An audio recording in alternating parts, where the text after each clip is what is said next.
Hal-hazırda reanimasiya şöbəmizdə 2 xəstəmiz müalicə almaqdadır. İlk xəstə haqqında sizə məlumat verim. Xəstəmiz Anar bəydir. Yoğun bağırsağın divertikulu, abses və peritonit nedeniyle təcili cərrahi əməliyyat almış bir xəstədir. Əməliyyatdan sonraki dönəm reanimasiya şöbəsində aparılır. Ümumi intensiv terapiya xəstəyə təyin olunmuşdur.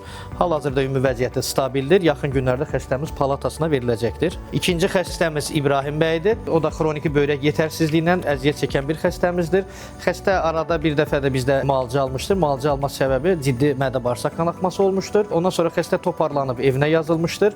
Yəni ambulator müalicəyə çıxarılmışdır və bu gün ərzində xəstə təkrar bizə müraciət edir və ultrason müayinəsi nəticəsində xəstədə ciddi öddaşı xəstəliyi, xolistit, kəskin xolistit aşkarlanır və hazırlanaraq təcili əməliyyata qoyulur. Əməliyyatdan sonra xəstə yenə də reanimasiya şöbəsində müalicəsini davam elətdirir.